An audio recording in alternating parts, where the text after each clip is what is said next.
We thank you, Father God, and as we go on to the celebration, we are asking your blessing, O Lord God, sa bawat isa po sa amin. Salamat, Ama, sa paglilinis mo at tunay nga, Lord. Ngayon pa lamang, waiting that the Lord has given them this wonderful child. And now we are celebrating the dedication of Marco Ian. Let us welcome to minister this child dedication our South District Pastor of In Christ Ministries Spain, Pastor Cherry Bibalduma.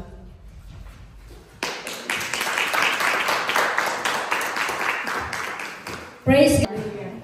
Alam ko po hindi regular service na tayo ay narito. Salamat po sa Diyos na may mga pagkakataon pong ganito. At salamat po sa Panginoon dahil ang inyong lingkod ay minsan pa nakarating sa kanyang nagsasaliksik ng salita ng Diyos at naisundin ang pamantayan ng salita ng Diyos. Yung ating pong nakagisnan na akala natin ay yun nga ang paraan ng Diyos, ay nakita po natin na iba pala ang paraan ng Diyos. No? Pag ang bata po ay naipanganak at hanggang hindi siya dumating sa edad na kung saan naintindihan niya kung anong kasalanan at hindi niya po kailangang magpabautismo. So sa bawat mga bata na makita po natin, biniyayaan ng Diyos ang mga magulang na magkaroon ng mga anak. Sa Biblia po, example po dyan ay si Hannah, no? Sa book of Samuel, kung saan po sa mga Hudyo, ang kanilang practice ay sila po ay naghahandog ng anak pag sila po ay biniyayaan ng Panginoon. Kaya sa lahat sa atin, na tayo po ay born-again Christian, amen po ba? Tayo mananampalataya ni Kristo, kung ano po yung pamantayan ng Biblia, yun po ang ating sinusunod. Kaya, nakatingin siya matindi sa akin. Talaga sabi niya, ako ang tinutukoy niya. Praise God. Seryoso siya sa kanyang dedication. Kaya sa araw na ito, isang bata na naman dito sa lugar ng Sevilla, kung saan po ihahandog natin sa Panginoon. But let us understand first, what is a dedication? What is about dedication? No? So, about the child, ang sabi po ng Psalms 127 verse 3, Behold, children are a gift of the Lord, the fruit of the womb is a reward. So makita po natin lahat ng bata na inilagay ng Diyos, ipinunla sa sinapupunan ng isang ina, siya po ay regalo at tunay na gantimpala. Kaya mahalaga na pag ang isang ina ay nabiyayaan pong magkaanak, hindi niya po makakalimutan ang Diyos na tumugon sa kanyang panalangin.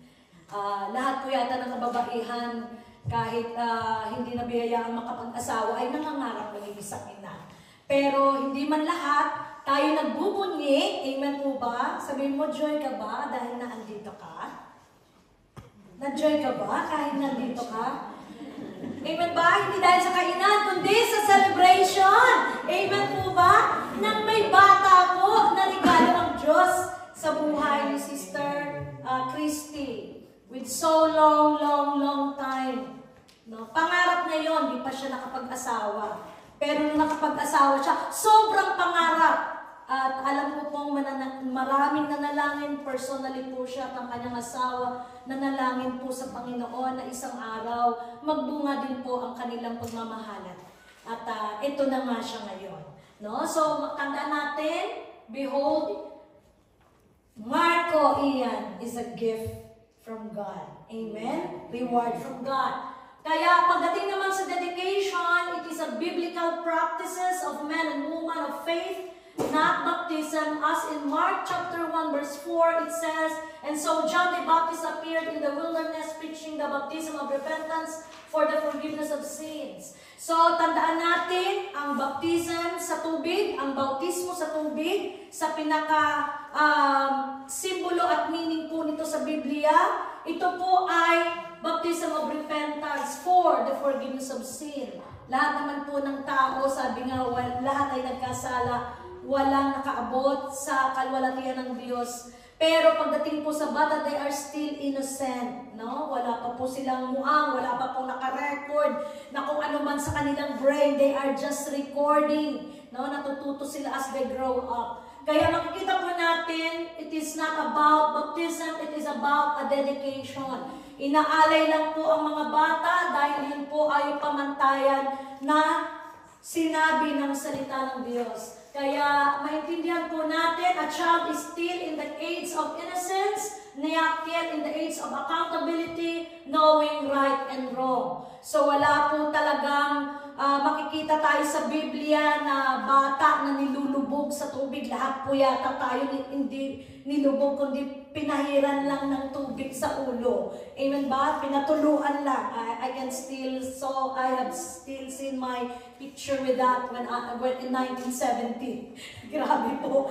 No? Kaya salamat sa Diyos kasi sa paglipas ng panahon na ipinangangaral ang salita ng Diyos, lahat po tayo unti-unting natuto sa katotohanan. And when we know the truth have set us free. Amen po ba? Lahat tayo nakalaya, ay hindi pala yun yung tama. Kaya kung ano yung tama, yung ang ating gagawin ayon sa kalooban at sa salita ng Diyos. Pagdating naman po sa Luke chapter 2 verse 21 to 22, on the 8th day when it was time to circumcise the child, he was named Jesus, the name the angel had given him before he was conceived. When the time came for the purification rites required by the law of Moses, Joseph and Mary took him to Jerusalem to present him to the Lord. So makikita po natin, kaya naman, tayo pong taga-sunod o disipulo ng ating Panginoong Kristo, ginagawa natin kung ano po yung mismo ang Panginoong Kristo ang gumawa at naranasan sa kanyang buhay. Kaya siya po talaga ang nag-set ng example sa kanyang buhay, sa kanilang culture, yun po talaga at yun kasi ang sinasabi ng salita ng Diyos. Kaya maging siya ang Diyos na anak ng Diyos na makapangyarihan sa lahat. Siya mismo ay nagpasakop sa pamantayan ng salita ng kanyang Ama. Amen po ba? Kaya tayong lahat, pinipili natin makasunod sa kalooban ng Panginoon. So I hope po naintindihan about the difference between water baptism and child dedication sa lahat po ng baguhan. Dito po sa mga nakaranas na, ang anak ng iba dito ay na-dedicate na, alam po nila at naunawaan At sa mga hindi pa po, ito po talaga ang practice. Kasi bakit sa iba, bakit ganon sa born again, ba't ganon ang ginagawa nila? Dahil po, biblically, we follow the principles of the Word of God. Amen po ba? Kaya sabi naman sa 1 Samuel chapter 1, verse 27 to 28, I prayed for this child, and the Lord has granted me what I asked of him. So now I give him to the Lord, or dedicate him. For his whole life, he will be given over to the Lord, and he worshiped the Lord there. Yan po ay si Hannah, kung saan po siya talagang unang nakitaan kung paano po siya in anguish sa kanyang buhay para makatanggap ng katugunan ng Diyos sa tagal man ng panahon. Meron po kasi tayo mga prayer na bigla na lang sinasagot naman ng Diyos. Pero may mga bagay na panalangin na talagang minsan it needs effort. It needs a waiting upon the Lord. Amen po ba? At I believe ito ay nangyari kay Sister Christy at kay Brother Mark. No? Matagal na panahon, pero natupad ang dalangin ng puso nila at maging ng kanilang pamilyang kasama natin dito. At maging ang church ay we are all praying sa lahat ng mag-aasawa ay biyayaan talaga ng anak para sa kanilang buhay, pagbuo ng isang pamilya. So children belongs to God and His kingdom for the characteristics they have. Sa salita mismo ng Diyos, sinasabi po doon, at babasahin po natin, makikita po natin siya sa Matthew 18 verse 1 to 5 ng New Living Translation. Sinasabi po kasi rito that the kingdom of God belongs to the children. No? Kaya, totoo daw po sa langit, walang matanda. Hello? Walang matanda sa langit. No? At they believe, the theologians believe, na kung ano po yung edad ng ating Panginoon, he lived here for 33 years and he went back to heaven. He ascended back to heaven and he stayed there until the time na babalik po siya sa atin.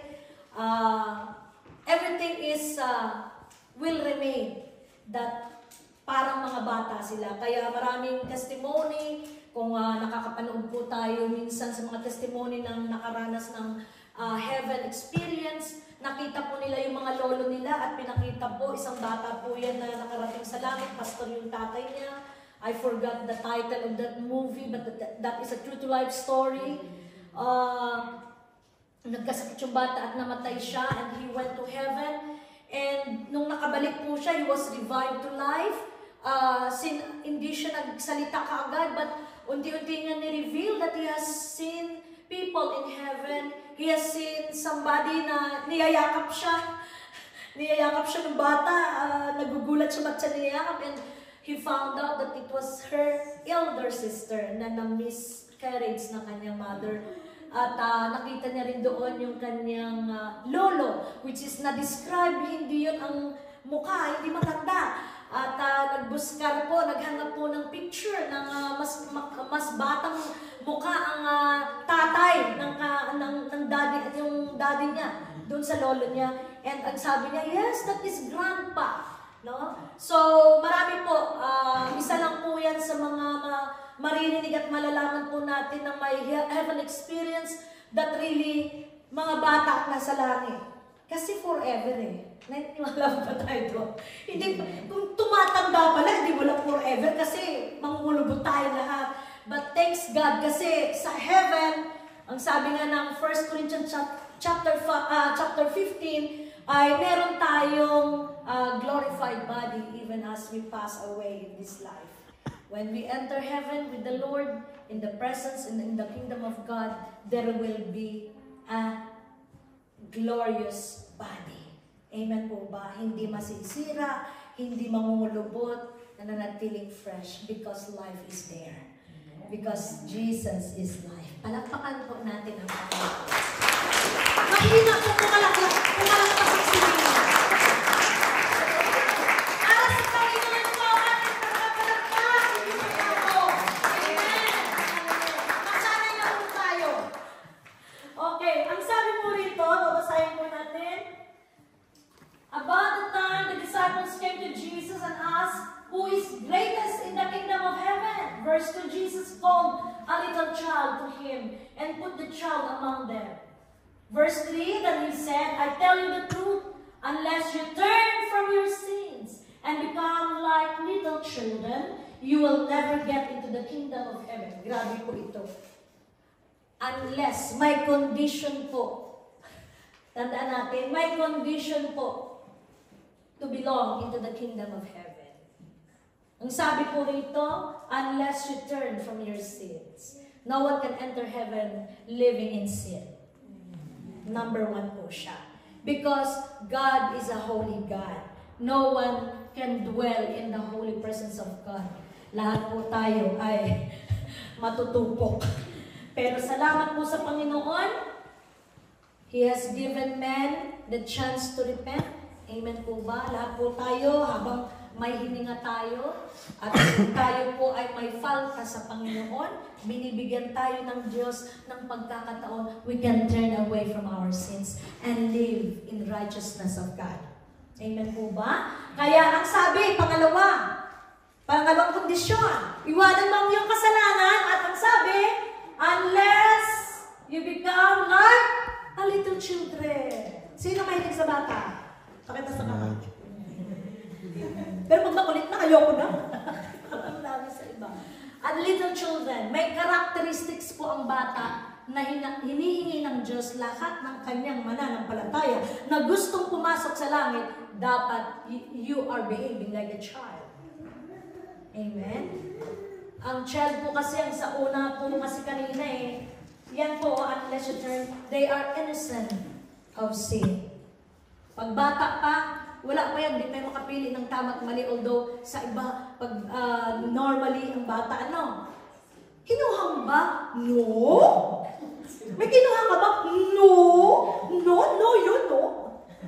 Dito po talaga, maano yung bata, Pero kasi, in our blood, naturally in our blood, there is sin.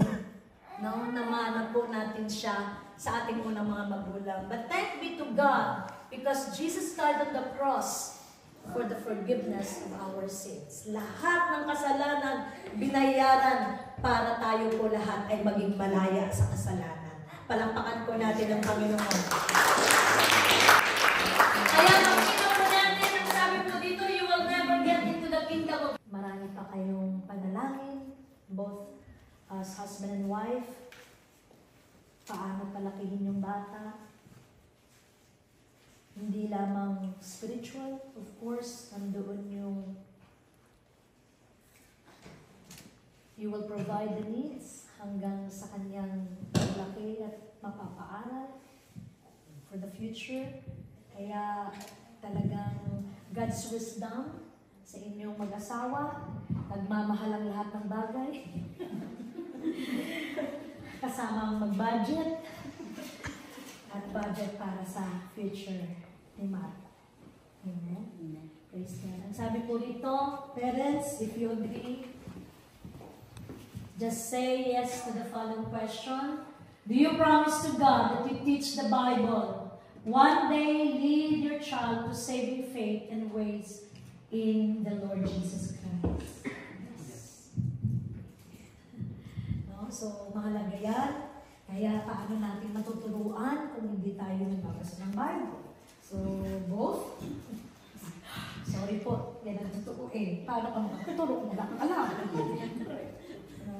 So, that is your promise. Hindi, Lord, basta may maituro ako, makilala ka ni Marco, Lord, turuan mo ako. Kaya mahalaga, you're present also sa mga gawain ng Panginoon. You learn continually as you come to the Lord.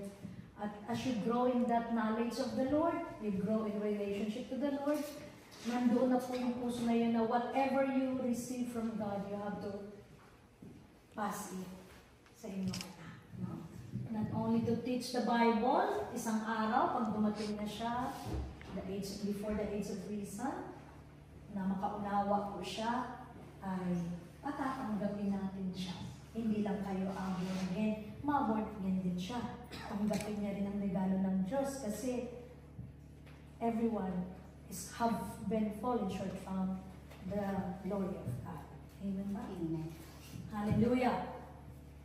Do you promise to God to your child. You will set a godly example like prayer, meditating God's word, going to church, and godly living. Yes. Amen. Praise God. Hindi nyo yan sinasabi sa akin, nandito po ang Panginoon. We are gathered together all here. Siya po ay narito dahil sa kanya natin itinataas ang buhay ni Marco Ian. So, talagang modeling. Brother Mark, modeling. Amen. Sister Christy, modeling. Hindi yung pagdamit ha, na dapat may tatak lahat, hindi kailangan yun. Kundi how a child will be molded in his character.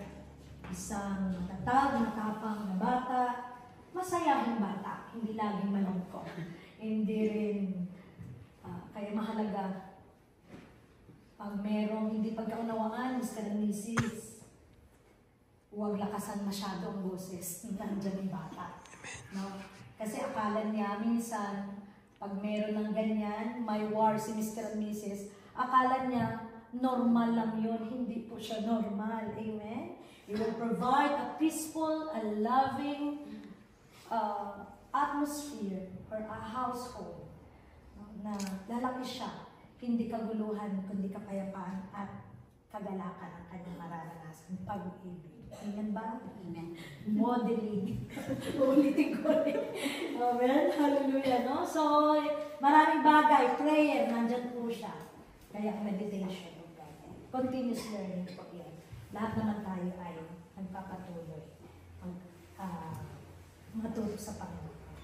Praise God. So, punta tayo sa mga ninong at nina. Ako, mga kabataang mga ninong. Hallelujah. Si, ano po? Jessa. Si Jocelyn, at si 3,000 lang. 3,000. Sa Pinas. Sa mga ninong at nina, tugunin nyo rin po itong matarang na ito sa konti lang naman ito. 3 lang naman ito. 2 lang sa magulang, matitindihan. Number 1 po, do you art? Sorry. Balik po tayo. Balik tayo. Uy, wala na. Sensya na. Balik lang tayo doon.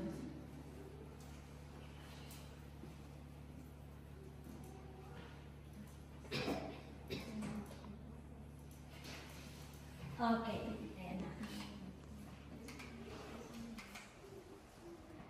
Number 1 po na tanong sa ninang at ninang, do you promise that you will give your assistance or help to the parents when the need arises in providing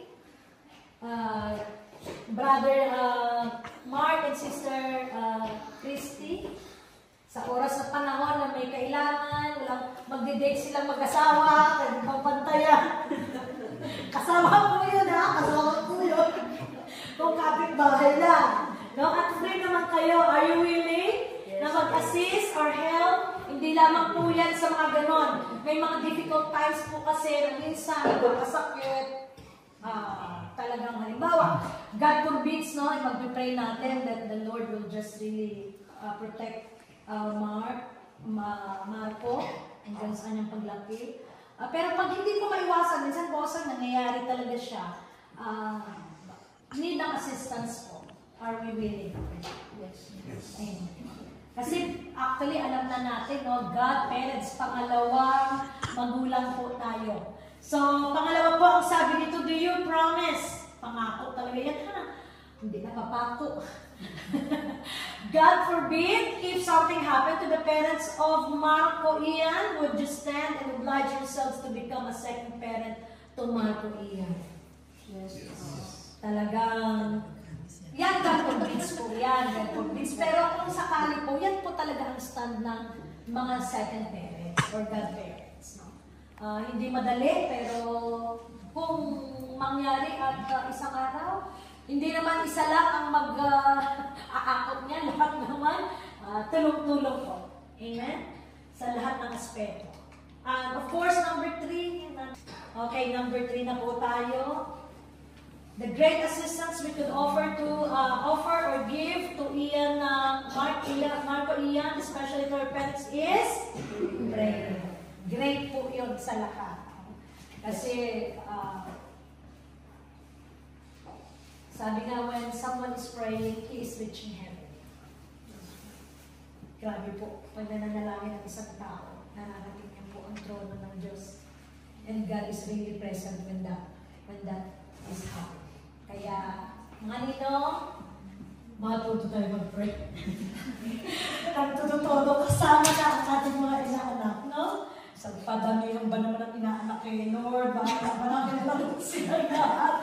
Pero kilala ko sila, Lord, kaya pag-pray natin, maalala natin yung pangalan. Sa dami naman ako, hindi naman maalala, sabihin natin, Lord, lahat ng hinayaan mo na ako'y mapili, hindi lang dahil ako'y kamag-anak, dahil ako'y best friend, dahil ako at ka-churchmate,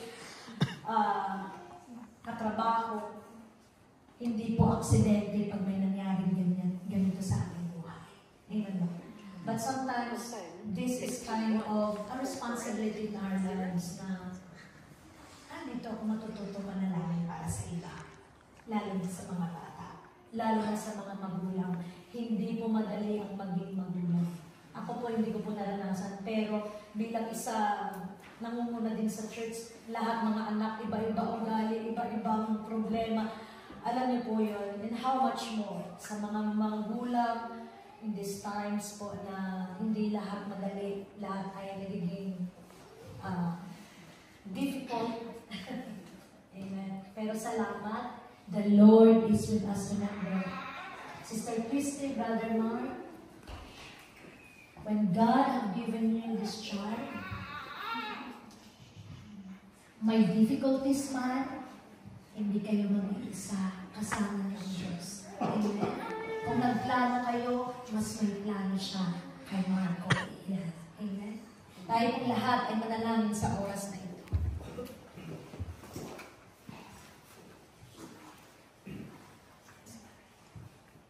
Sige po, tayo lahat ay magtaas ng kamay. Let us pray for the life of baby Mark. Amen. This is your time, baby. Father God, in the name of Jesus, as we know that you are with us, Lord, in this place, bago pa kami dumating sa lugar na ito, Panginoon, alam namin naririto ka, Panginoon, at sinasamahan mo kami, lalo na, Lord, ang araw na ito, na nakatakda bago pa, Panginoon. Alam mo na lahat. Salamat po sa buhay ni Brother Mark at ni Sister Christy. Na ikaw po, Panginoon, ang tunay, O God, na nagbigay sa kanila ng regalong ito sa batang si Marco Ian Unahan, O God. Maraming pong salamat na ikaw po ang mangunguna sa pamilyang ito. Mula sa buhay ni Brother Mark at Sister Christy, patuloy ka, Lord, magtanim sa kanilang buhay ng mga dakilang salita, Panginoon. Sa kanilang buhay, Lord, ituro mo ang pamamaraan mo kung paano tunay, O God, maging tunay na magulang sa kanilang regalong anak, Panginoon.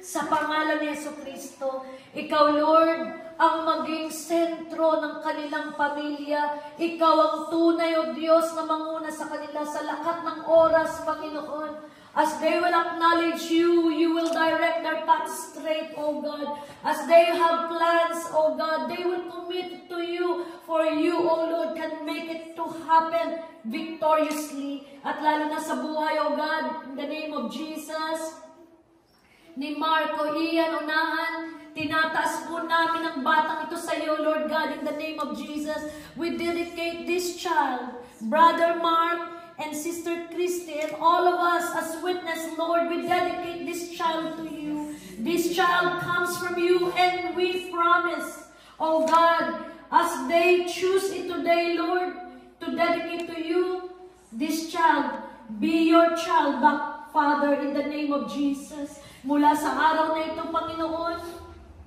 sa kapangyarihan ng banal na Espiritu Santo mo, Panginoon, dalangin namin, O God, ang pagdaloy ng iyong kapangyarihan mula sa kanyang mga magulang hanggang sa batang ito, O God, that their faith will arise, Lord God, and their faith, Lord, in Christ Jesus will be, O God, given upon Marco Ian Unahan, O Lord, sa paglaki ng batang ito, O God, ang kanyang mga magulang ay ituturo ka nila sa Kanya, Panginoon. Ituturo nila sa kanya ang salita at ang iyong mga kaparaanan, O God, upang ang batang ito ay lalaki na may prinsipyo na galing sa iyong salita. Lalaki na may banal na pagkatakot sa iyo. Lalaki, O Diyos, na bubuhusan mo ng karunungan at katalinuhan, O God, in the mighty name of Jesus. At dalangin po namin, Lord, ispero mo sa anumang mga sakit karamdaman ng batang ito in the name of Jesus. We pray, O God, this child will grow up healthy in the name of Jesus, from the crown of his head down to the sole of his feet, O God. Patuloy kong dalangin at dinadalangin namin lahat, O Lord. Balutan mo ng iyong presensya at banal na dugo ang batang ito sa kanyang paglaki, O God. Laging samahan mo ang kanyang mga angels, ang angel niya, Panginoon, ang laging nakatunghay sa kanya in the name of Jesus. Salamat, Lord. The blood of Jesus cover this child and every one of them in the family, O God. Maraming salamat at dalangin ko po sa kanyang mga magulang. Sustain them, Lord, sa lahat ng aspeto ng kanilang buhay. Even there will be challenges in growing up and bearing a child, Lord. Give them the patience they need. Give them the joy, even, O God, maging sa mga pagsubok na hayaan mo. Hayaan mo, Diyos, na sila'y patuloy na pumiling lumapit at lumapit sa iyo, Panginoon, sa pangalan ni Jesucristo. Lord, everything is already in your hands, O God. Lalo na ang buhay, O God, ng batang ito. More of you, O Lord, sa kanyang paglaki. In the name of Jesus. Maraming pong salamat. Let him be a blessing, not only to Brother Mark and Sister Christy and to the respective family, but let this be, O God, a blessing to the entire church, O Lord, as a child, in the name of Jesus. Sa lugar na ito, Panginoon, palalakihin mo ang batang ito sa salita mo, sa pangalan ni Jesus. And thank you, Lord, for the gift of talents, O God, and giftings that you have bestowed upon this child. Bago pa alam po namin, O Diyos, na naglagay ka ng regalo sa batang ito. Yes, O God, we believe, we receive. For Marco Ian Unahan, in the name of Jesus, maraming pong salamat. Dinadalangin ko rin po ang bawat ninong at ninang. Salamat, O Diyos, na sa kanilang mga buhay, maging sa mga maliliit na oras at panahon na hayaan mo, Lord, that they will be, O God, to spend time with baby Marco Ian. May spare po nila ang kanilang pagmamahal, bibigay po nila ang kanilang pagmamahal sa batang ito. In many ways, Lord, that they are able in the name of Jesus. Salamat, Lord, na magiging bahagi sila, O God, sa paglaki ng batang ito, bestowing him, O God, principles in your ways, in the mighty name of Jesus. Maraming salamat, O God. Marco Ian Unahan is yours. From this day onward, O God, even as we grow up, in the name of Jesus. Maraming pong salamat, Panginoon, sa bawat isang mandin na pamilya at mga bisitang kapamilya na narito, nagiging witness, O God, sa araw na dakilang araw na ito, na ang batang si Marco Ian Unahan, Lord God, ay tunay na itinalaga ng pamilya nila para sa iyo. Maraming salamat. We rejoice, O God, even as the heaven rejoice, Lord. We truly acknowledge you in the life of Marco Ian Unahan Maragula.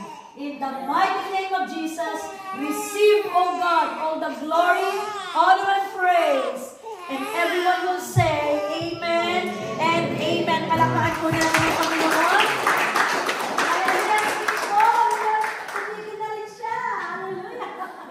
Salamat, praise God. At sa oras...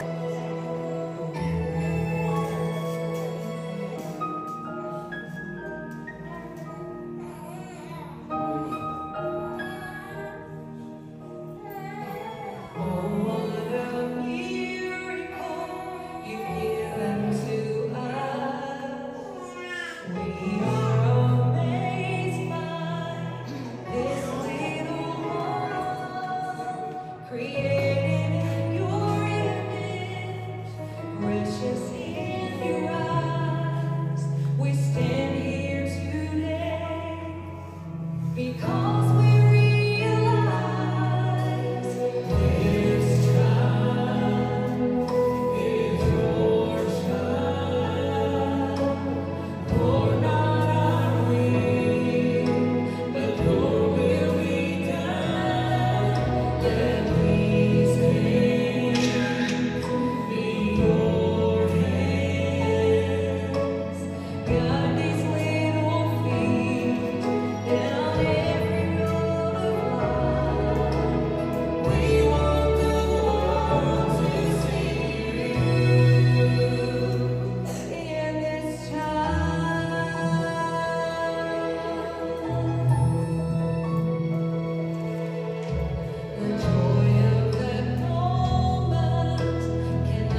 These are all the witnesses in our child dedication of Mark, Ian, Unahan, Marco, Ian, Unahan, in Christ Ministry, Sevilla, Spain, January 17, 2025. Siyempre po, hindi po patatalo ang ating tita, Sister Leia and Sister Lizelle for a special number.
Father, we acknowledge everyone that you had